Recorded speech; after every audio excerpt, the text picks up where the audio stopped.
Hello बच्चों, चलिए दिए गए प्रश्न को हल करते हैं। पूर्ण वर्ग बनाने की विधि से निम्न द्विघात समीकरणों के मूल ज्ञात कीजिए। हमें द्विघात समीकरण दिया गया है x² - 10x - 24 = 0। चलिए पहले हम प्रश्न की मुख्य अवधारणा की बात करते हैं। हमें द्विघात समीकरण को पूर्ण वर्ग विधि से ज्ञात करके मूल ज्ञात करने के लिए कुछ बातों का ध्यान रखना है। वो मुख्य अवधारणा में हम बताते हैं। द्विघात समीकरण ax का वर्ग प्लस bx प्लस c बराबर 0 में x का मान पूर्ण वर्ग विधि से ज्ञात करने के लिए हमें दो बातों का ध्यान रखना है। सबसे पहले x² का गुणांक यदि 1 नहीं है तो 1 बनाना है। दूसरा, x के गुणांक का आधा का वर्ग जोड़ना एवं घटाना है। चलिए इन्हीं दो चरणों का प्रयोग करके हम दिए गए द्विघात समीकरण को पूर्ण वर्ग विधि से हल करते हैं। हम द्विघात समीकरण को पुनः लिखते हैं। x² - 10x - 24 = 0। यहाँ पर हमारा x² का गुणांक 1 बनाना है, जो कि पहले ही है, तो हमें पहला चरण का फॉलो नहीं करना है। दूसरे चरण की तरफ बढ़ते हैं। दूसरा चरण है x के गुणांक का आधे का वर्ग जोड़ना एवं घटाना है। ये हमारा समीकरण 1।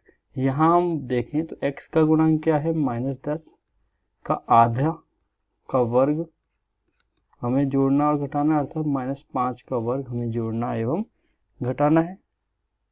यहाँ हम प्लस ही मानेंगे क्योंकि हमें प्लस माइनस से कोई फर्क नहीं पड़ता है।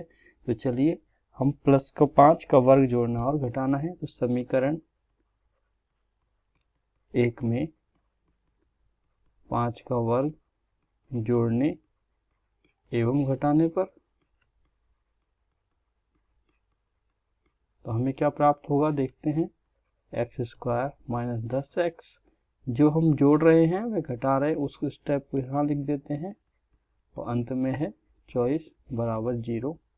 समीकरण में जो प्रथम 3 पद हमें प्राप्त हुए हैं, ये तीनों मिलके पूर्ण वर्ग बनाते हैं, जो कि x - 5 का पूर्ण वर्ग बनेगा। कैसे लिया, यहाँ से हम x को ले लेंगे, यहाँ से हम 5 को ले लेंगे और प्रथम दो पदों के बीच में जो चिन्ह होगा वो हम ले लेंगे। यदि यहाँ पर प्लस होता तो प्लस लेते, माइनस होता तो माइनस लेते। तो ये हमारा बन गया x - 5 का वर्ग माइनस 5 का वर्ग माइनस 24 = 0।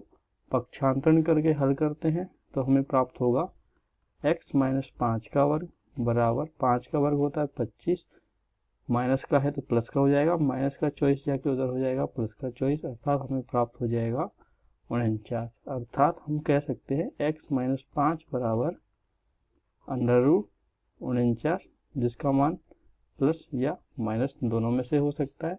√49 हमारा मान होता है ±7। 49 का वर्गमूल लेने पर 7 आएगा। यहाँ से जो हमें मान प्राप्त हुआ है, इसका अर्थ है x - 5 बराबर या तो प्लस का 7 होगा या x - 5 बराबर माइनस का 7 होगा।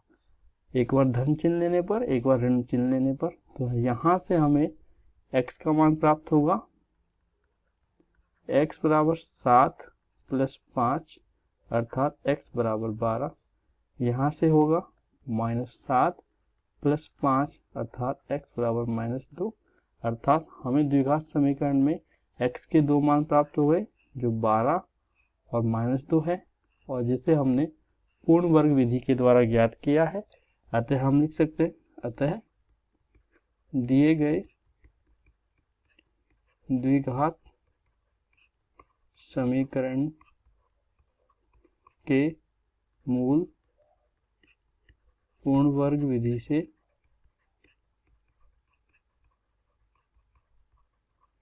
12 और -2 है। आशा करता हूँ आपको यह समझ आया होगा। धन्यवाद।